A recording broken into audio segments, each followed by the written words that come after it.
Olá, meu nome é Ricardo Freitas e hoje, atendendo ao convite da Fenaló, muito feliz e honrado em falar sobre o SDG e ODS 16, Sustentabilidade da Justiça, junto com Yung Lee. Olá, pessoal. Vamos lá, então, a esse trabalho.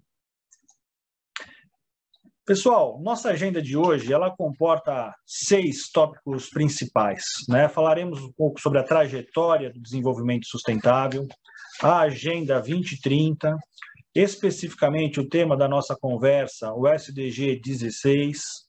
Nós vamos conversar com vocês um pouco sobre os fundamentos, uma matriz que diz respeito, que fundamenta toda essa nossa conversa. Vamos falar sobre a justiça, a sustentabilidade na justiça brasileira e, por fim, vamos concluir com algumas questões bem práticas do dia a dia que hoje, ou mesmo, ou amanhã, vocês podem considerar aí na rotina de vocês, nos escritórios, departamentos jurídicos e até mesmo em órgãos públicos. Para começar, para falar sobre essa trajetória do desenvolvimento sustentável, a gente percorre aí a história, algumas décadas atrás, e a gente vai retomar aí Luther Tyson falando sobre alguns reverendos americanos que eles decidem alterar a forma de investir, alterar o local de investimento para não mais alocar os seus recursos em empresas, por exemplo, do setor bélico, envolvendo o álcool, o tabagismo. Isso a gente está falando lá de 1970, por quê? Eles não querem mais associar os seus recursos com, por exemplo, a guerra do Vietnã. Então a gente vai lá, agora começando a puxar até que a gente chegue nessa nossa conversa de hoje. Lá em 1972, numa conferência da ONU, pela primeira vez a gente vai ouvir a expressão sustentabilidade. E é muito importante quando a gente fala do bem-estar dos povos e desenvolvimento econômico do mundo inteiro. E aqui, pessoal, vejam, sempre os dois juntos, bem-estar e desenvolvimento. Seguindo nessa nossa trajetória, já em 1977, os princípios de Sullivan. E aí sim, a gente mais uma vez, um outro reverendo, Leon Sullivan, dizendo, olha, eu preciso saber o que está acontecendo na África do Sul, então, a questão do apartheid, e com base no que está acontecendo lá, eu vou decidir se eu mantenho ou não os meus investimentos. Ou seja, a gente está aí associando a essa questão de sustentabilidade ao que tem sido feito, então, com os recursos. Já em 1987, de uma forma bem efetiva e prática, também numa Comissão Mundial do Meio Ambiente da ONU, nós temos o conceito de desenvolvimento sustentável, que é muito importante para a nossa conversa. Ou seja, eu preciso satisfazer as minhas necessidades atuais de desenvolvimento, de crescimento, mas eu não posso prejudicar as gerações futuras. Acho que basicamente o que precisa ter em mente nessa parte é o desenvolvimento que satisfaz as necessidades presentes não pode comprometer a capacidade das gerações futuras de suprir suas próprias necessidades. Isso, olha que interessante, nós estamos falando de 1987. Isso caminha agora, chega para Rio 92, né, Ricardo? Já na Rio 92, falando da Convenção sobre Diversidade Biológica, Mudanças Climáticas, temas que hoje são presentes, já são discutidos desde o final do último século. E aí sim, em 2000, né, primeiro nós temos ali na virada do milênio, os Objetivos de Desenvolvimento Sustentável do novo milênio, acabar com a fome, com a miséria, uma educação básica de qualidade, igualdade entre sexos, valorização da mulher, reduzir a mortalidade infantil, melhorar a saúde, combater a AIDS, qualidade de vida e respeito ao meio ambiente. Isso nós estamos falando em 2000, pessoal. Todo mundo trabalhando pelo desenvolvimento com esses vetores, não? Só que essa luta, a partir de 2004, ela ganha ali pela primeira vez as 3 letrinhas que hoje estão aí tomando a conta do nosso noticiário e principalmente da nossa nova mentalidade, que é ESG. Então, em 2004, uma publicação do setor financeiro diz mais ou menos o seguinte, olha, quem se importa ganha. É possível investir de uma forma que privilegie o desenvolvimento. Então, pela primeira vez em 2004, nesse material, é ali os principais fundos de investimento do mundo, eles começam, então, de uma forma bem objetiva, a falar sobre esse assunto que é o ESG. ESG de Environment, Social e Governance, que para nós, no português, é Ambiente, Social e Governança.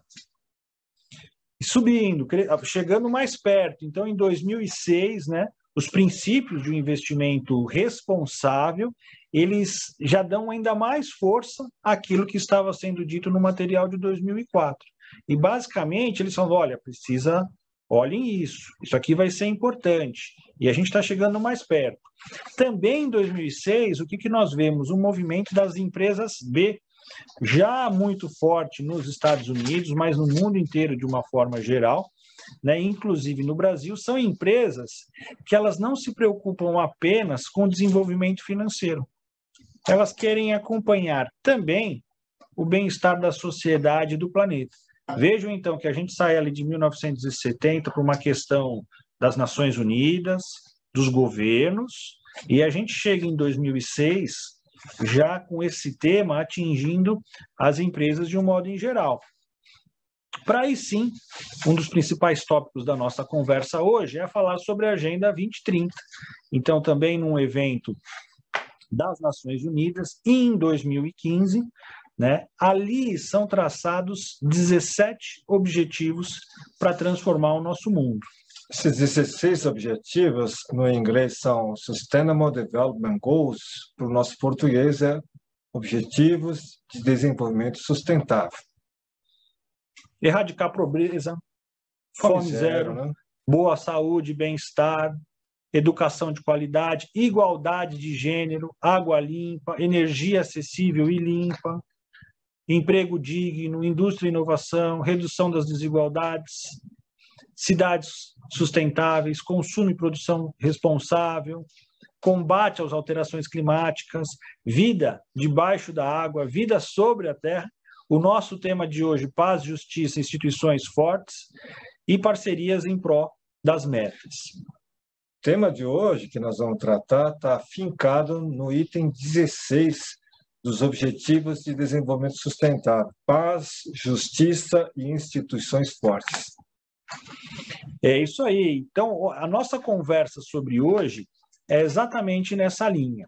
Então, lá em 2015, o que esse item, né, esse objetivo 16, ele quer trazer para a gente? Olha, promover sociedades pacíficas e inclusivas para o desenvolvimento sustentável, proporcionando acesso à justiça para todos e construir instituições eficazes, responsáveis e inclusivas em todos os níveis. Acesso à justiça aqui é acesso efetivo, né? Isso, na prática, desmembrando esse objetivo, né, aí vocês conseguem ler pelo menos mais 10 frentes específicas, mas sempre com alguns verbos muito fortes, né, Yun? Reduzir violência, mortalidade, abuso, exploração, o tráfico, a violência, a tortura, promover o Estado de Direito, o que é muito importante para a nossa conversa hoje, igualdade de acesso à justiça. Que precisa ser garantido, né, Ricardo? Reduzir ali a questão das armas ilegais, o crime organizado, reduzir a corrupção, reduzir a questão de suborno, desenvolver instituições fortes, eficazes, a participação dos países em desenvolvimento, a questão que é muito forte e que precisa ser olhada com muito carinho, a questão de uma identidade legal para todos, né? Acesso à informação, às liberdades fundamentais. No geral, o objetivo 16 ele não se resume apenas a acesso à justiça e à efetividade desse acesso, mas é nesse objetivo 16 que está centrada a questão da justiça eficaz. Deixa eu passar agora para vocês um rápido vídeo extraído do site do CNJ.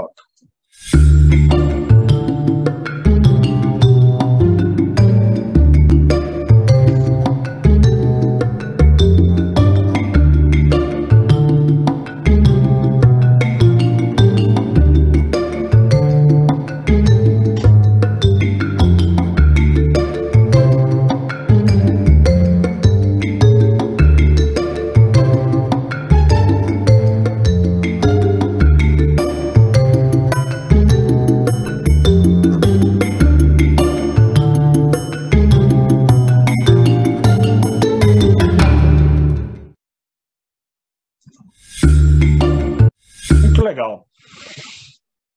E aqui a gente vai começar a ver a conexão entre os Objetivos de Desenvolvimento Sustentável e o ESG, o ESG. Conexão que, na verdade, vai ser quase que uma identificação, né, Ricardo? Exatamente. Então, é muito comum questionarem a gente, poxa, mas como conectar tudo isso, né? Os Objetivos de Desenvolvimento Sustentável com o ESG. Então, nesse gráfico, a gente consegue ali conectar, de fato, né, o nosso dia a dia. Alguns exemplos ali, os direitos do trabalhador, o impacto na comunidade, a saúde e segurança com o S, né, e o de social, e nós vamos para o ambiental, que vai ter a questão da poluição, mudança climática, o uso de recursos. Mas para tudo isso funcionar, a gente conseguir atingir o objetivo, é preciso uma governança. Então, essa governança em termos cooperativos, nós estamos falando não só de direitos dos acionistas, mas uma gestão de riscos, né? A transparência fiscal também, e movimentos anticorrupção. Mas não fiquem limitados a isso, porque o objetivo aqui é para ilustrar. Muito legal. E essa nossa reflexão, pessoal, hoje já é pauta das principais revistas, não só do segmento jurídico, como o HSM, é uma revista do mercado empresarial, e é uma mensagem desde dezembro de 2020. ESG, não dá mais para fingir que não é com você. E aqui a gente tem, talvez, um conceito muito importante, uma mudança, né, Will, na forma de se identificar a quem interessa esse assunto e como que o conceito de stakeholders deve ser analisado. Vai desde o clássico dos stakeholders, dos acionistas, dos funcionários, dos dirigentes de uma corporação, mas isso vai descendo, desempregados para consumidores, fornecedores, acionistas, comunidades locais e etc. Eu acho que é importante aqui, mais do que dizer quais são os stakeholders, é ter em mente que, modernamente e atualmente, o stakeholder é aquele que vai poder afetar uma corporação ou ser afetado por essa corporação. Esse é o conceito que é mais atualizado. Ou seja, supera aquele conceito inicial que apenas os investidores, os acionistas, eram as partes interessadas. Né? Assim, reforçando que, quando a gente pensa no SDG, ODS e ESG, a quem possa interessar, na verdade, são todos os envolvidos na prática do bem-estar. E essa preocupação, esses critérios, hoje está mais do que pacificado, que gera valor para a organização, porque basicamente diminui o risco e diminui o custo do capital. Quando a gente fala numa redução do custo do capital, o dinheiro fica mais barato. E claro, todos esses benefícios são revertidos para a empresa, para a organização. Então hoje muito se fala, mas então o que é o ESG? Né? A gente aqui, uma pesquisa, ESG são critérios de avaliação para investimentos? É uma filosofia? É um paradigma? Existem produtos ESG, existem empresas ESG, fazendo também referência a um conceito publicado na revista HSM, né? ESG é uma filosofia que busca infiltrar critérios ambientais, sociais de governança corporativa em avaliações e decisões de negócio. Hoje a gente pode dizer que isso não está só restringido a questões corporativas. Isso é bom, porque vai descendo, envolve o setor público e envolve cada indivíduo também. É isso aí. E dentro da nossa conversa, então, qual que é a matriz, qual que é o fundamento, por que que hoje a gente escolheu, de tantos e tão importantes objetivos, falar sobre o 16? É o Objetivo de Desenvolvimento Sustentável, com a questão do acesso à justiça, a justiça em si, com matriz legal disso. Vamos buscar para vocês normas internacionais e também as internas.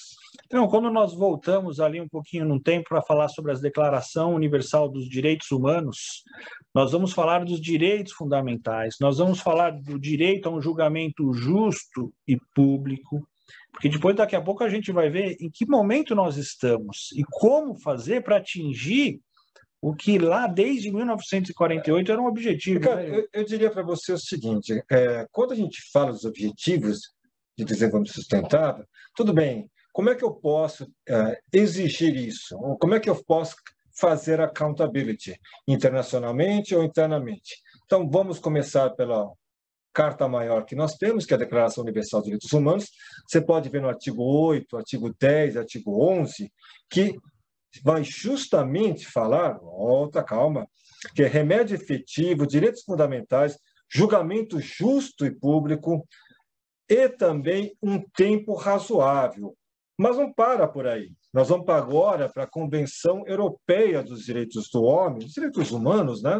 No nome mais moderno, e que vai falar que a prestação jurisdicional tem que ser num prazo razoável. Presumir-se inocente é uma questão sine qua non, mas o prazo razoável é que começa a ser cada vez mais cobrado. Pulando da Convenção Europeia, nós chegamos na Convenção Americana de Direitos Humanos. Também aqui há artigos importantes sobre a efetividade da justiça em recurso simples e rápido, né, cara? Ou seja, um prazo razoável.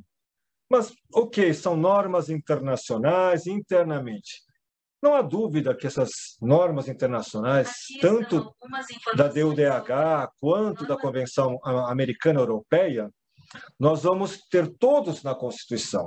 E se tiver alguma dúvida sobre se entrou ou não na Constituição brasileira, basta você procurar na Constituição Federal, não só a parte do princípio da dignidade da pessoa humana, mas nós temos a cláusula de abertura, que é um dos parágrafos dos artigos 1º, que o Brasil, sendo signatário dessas normas internacionais, ela tem poder, dever de fazer cumpri-las, não?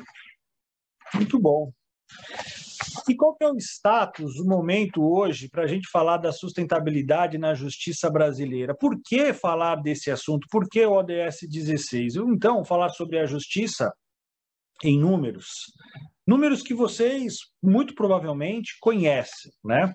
Nós temos hoje, talvez, o maior judiciário do mundo, né? Em termos de recursos, hoje, e aqui são números extraídos do relatório na Justiça em Números de 2020, hoje superamos a marca de 100 bilhões de reais, desta forma dividida, ou seja, pelo menos 90% com recursos humanos. Você está falando de despesas totais, né? Sim, exatamente, de despesas. E onde que hoje, onde está esse trabalho, né? E vejam aqui, dos casos novos, processos cíveis do trabalho na classe, 24 milhões. Processo criminal, 5 milhões. E quando a gente vai ver ali outras questões, né, aqui do lado direito, na questão dos assuntos, olha direito ambiental, 39.400, pouco mais de 39.400. O nosso tópico aqui, pessoal, não é falar sobre o S, mas também sobre o S. A grande questão é aonde nós estamos alocando os nossos recursos, né? Para que hoje a gente tenha também a defesa do meio ambiente, é preciso que essa justiça funcione no social, e para isso você vai precisar de governança. Então, vejam aqui o volume de novos processos. E aqui, acabamos de falar sobre uma justiça rápida, eficiente, o tempo médio. Né? Então, olha, uma fase de conhecimento, 1 ano, uma execução de um título, execução extrajudicial, 7 anos e 8 meses. Aí, é aquela pergunta, é um prazo razoável? Ou será que não fica aqui uma reflexão de que algo precisa ser feito? Porque os processos estão ali, basicamente, na mesma estrutura, que é o Poder Judiciário. E o desafio é você conciliar tudo isso com o devido processo legal, a ampla defesa, a presunção de inocência. No nosso caso aqui no Brasil, a questão do trânsito em julgado, mas não importa, você precisa ter um prazo chamado razoável, o mais sério possível, para dar a prestação jurisdicional, não? E vejam, nesse slide, o crescimento da conciliação. É uma prática, ela já é reconhecida cada vez com maior força, tanto dentro como fora do Poder Judiciário, mas proporcionalmente ainda precisa se desenvolver muito mais. Ricardo, e as ações, as medidas, as iniciativas do Poder Judiciário? Olha, o Poder Judiciário tem feito muito. O CNJ, ele abraçou a Agenda 2030 através de eventos, através de metas.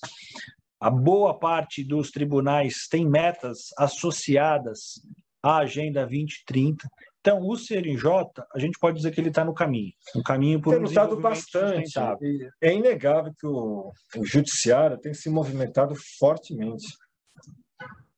Mas e nós, a iniciativa privada, né? Em escritórios, departamentos jurídicos, outras frentes, outras empresas que atuam nesse segmento.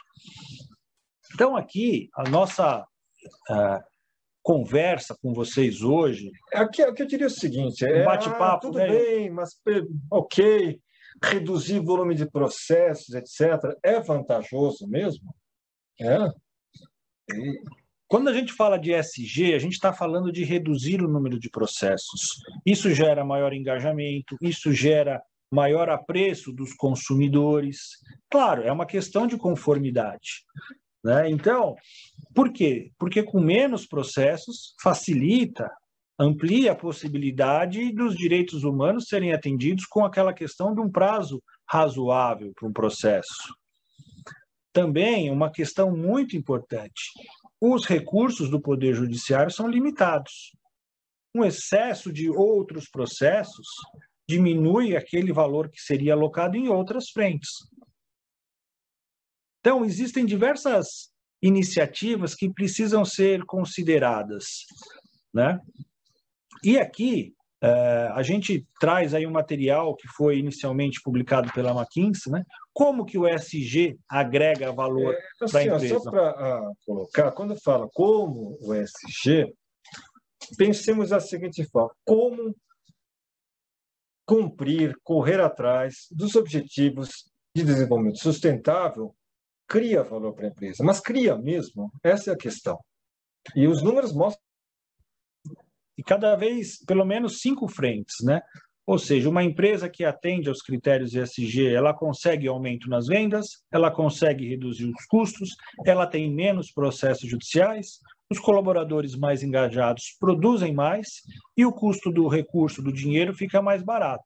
Mas a gente hoje aqui quer destacar para vocês a questão de menos processos judiciais. Para você ter uma ideia, hoje eu recebi do meu filho, olha só que curioso, menu de um restaurante lá da Alemanha, onde no menu estão os 17 objetivos de desenvolvimento sustentável e aquilo que aquela rede de restaurantes está cumprindo e como.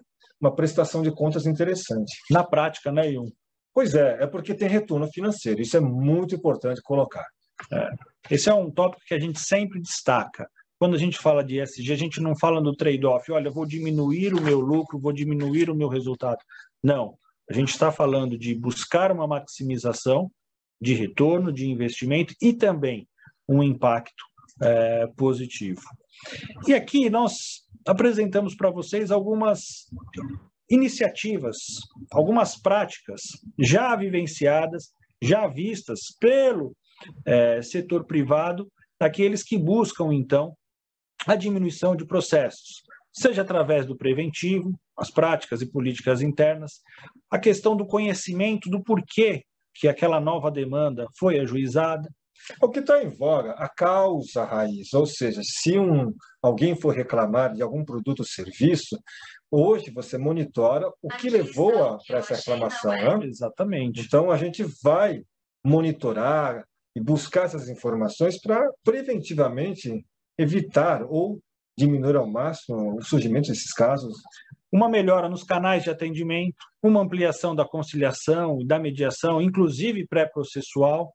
Aqui no estado de São Paulo, o programa Empresa Amiga da Justiça, a própria inteligência artificial tem sido utilizada como um instrumento na diminuição dos litígios, acompanhar os terceiros. Esse é um tópico muito sensível quando nós falamos de ESG.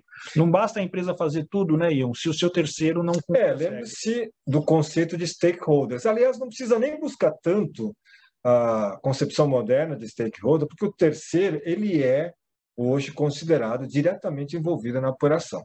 Isso basta você ver em questões de responsabilização na seara trabalhista ou outra que seja. Então, não há como fugir. Se não há como fugir, tem que enfrentar, não? Exatamente. Políticas de acordo e política recursal, combate aos fomentadores de litígio e o projeto Justiça Sustentável. E agora, já finalizando, seguindo aí para o para o encerramento da nossa conversa, queremos comentar com vocês o que nós temos feito, né, Yun? Na verdade é o seguinte,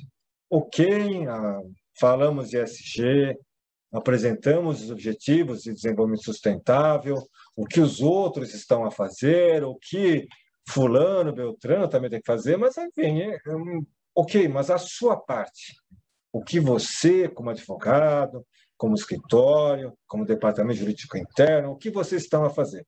Então, buscamos aqui colocar as ações que nós temos tomado, iniciativas, eles não param por aqui, são contínuos, Sim. E tem que também buscar mais formas para contribuir para o desenvolvimento sustentável. E quando eu falo de desenvolvimento sustentável, nós estamos falando do environmental, do social e do governance, né? Então, aqui são alguns exemplos, né? Nosso escritório tem feito com os nossos clientes, e aqui nós temos na prática. Então, aqui não existem projetos, apenas ações, ou seja, já foi realizado. Esse é um quadro das alternativas para que seja evitado ou resolvido um conflito através de um método hoje chamado de alternativo ou adequado de solução de conflitos, e são muitas essas alternativas. Mas volta um pouquinho, Ricardo. Vamos lá. Nós temos aqui o eixo chamado X e Y, né? Ou seja, na horizontal, a tecnologia e agilidade, lembrando que tecnologia é aliada, não é substitutivo. E no vertical, a participação humana e custos, né? Ou seja, nós estamos cruzando a habilidade e a inteligência humana natural Sim. com a tecnológica, com o objetivo de, se não diminuir conflitos ou acabar com os conflitos, resolver de uma forma rápida. E não precisa ser pelo judiciário. Na verdade, precisa ser o mínimo possível Sim. pelo judiciário. É isso, não? É isso. O judiciário fala muito da multiportas, ou seja, aqui o que nós sugerimos que o consumidor, o empregado, quem quer que seja, tenha essas várias opções de resolver a sua demanda antes ou durante, eventualmente, o litígio. Essa é uma forma, né, que nós mostramos, a que nós chamamos da causa raiz, que já foi dita, é conhecer o motivo da demanda. E, claro, trabalhar preventivamente, né, Yun? Porque, assim, não pode se partir da presunção de que quem vai reclamar, no geral, no coletivo, está indo sem alguma razão. Em vez de ficarmos nessa de valoração, certo ou errado, vamos catalogar, filtrar, ou seja, verificar e minerar até Sim. quais são as razões, os fatores que estão sendo reclamados. E colocar numa taxonomia, numa especificação bem grande para compreender. Essa é uma iniciativa, a Jusprov, existem outras, mas foi a primeira câmara privada cadastrada no Tribunal de Justiça a realizar audiências online. Hoje é uma realidade, né, em virtude de tudo que aconteceu. A audiência que estamos falando aqui é de conciliação, né? Exato. Então, um terceiro imparcial vinculado ao Tribunal de Justiça. Então, imaginem, né, hoje essa plataforma já resolve mais de 3.000 demandas todos os meses. Se não resolve, auxilia a desafogar o judiciário, mas no caso aqui, os acordos vão para a homologação judicial também. Exatamente. Que é muito importante. Uma outra frente é a questão do visual law, do visual legal, ou seja, mostrar através de recursos visuais aquele conteúdo, seja para o melhor entendimento, seja para a elucidação daquele conteúdo.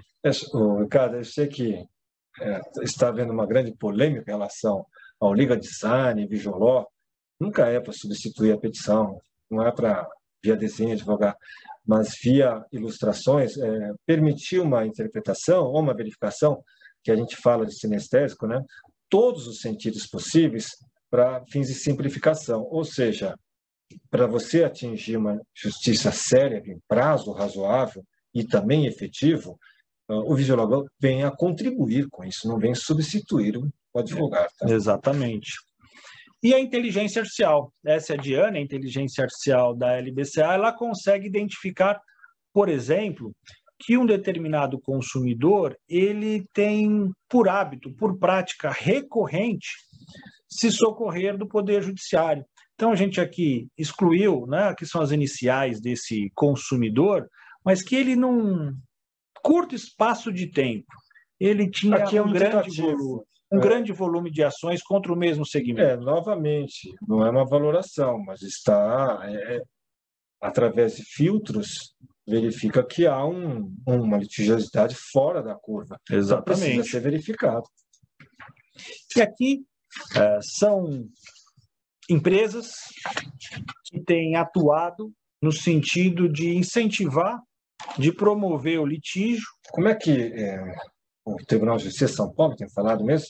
É uma advocacia predatória. O problema não está em advogar, obviamente que não, mas uma questão predatória. Em que sentido predatório? Você está falando criar volumes, situações que não são condizentes com a realidade dos fatos, com repetições, distribuições massivas de ações e, novamente, sem fundamentos não legais, de fatos mesmo, para poder reclamar da forma que foi feito. Essas mais de 30 nesse slide atuam exclusivamente contra o setor aéreo. E uma última iniciativa, o site www.justiça sustentável, para disseminar todas essas práticas que nós falamos até aqui, seja da causa raiz, seja da inteligência artificial, para de alguma forma chegar até o destinatário, aquele consumidor. Olha, existem caminhos alternativos ao litígio, né? Nós acreditamos nisso, que é preciso inovar, mas também é muito importante, é fundamental desjudicializar, né, Jung? Não há dúvida quanto a isso.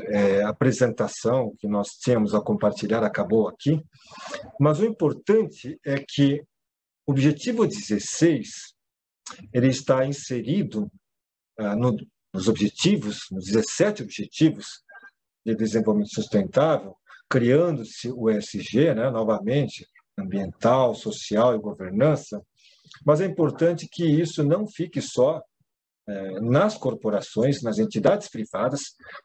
A gente pode ver que entidades públicas também estão se esforçando, buscando caminhar nesse sentido, como o CNJ e todos os tribunais. Essa é a realidade. Mas também vem para nós, como indivíduos, para que nós pratiquemos, e já praticamos isso no dia a dia. O que acontece é estabelecer aquilo que é fora da curva. Então, se você teve algum problema e não se resolveu por métodos, eu não diria nem alternativos, na verdade são métodos de resolução clássicos e históricos, a conciliação, a mediação. Então, no dia a dia, a gente não sai processando todo mundo que vivemos ao lado, então buscamos uma conciliação e mediação. Então, o judiciário, na parte da sustentabilidade, precisa ser desafogado, né? É isso aí. Pessoal, era essa a nossa mensagem para vocês. Fenaló, muito obrigado a todos vocês que nos acompanharam também. Fica aqui, estamos à disposição de vocês aí para um bate-papo. Obrigado, tchau, tchau. Tchau, tchau.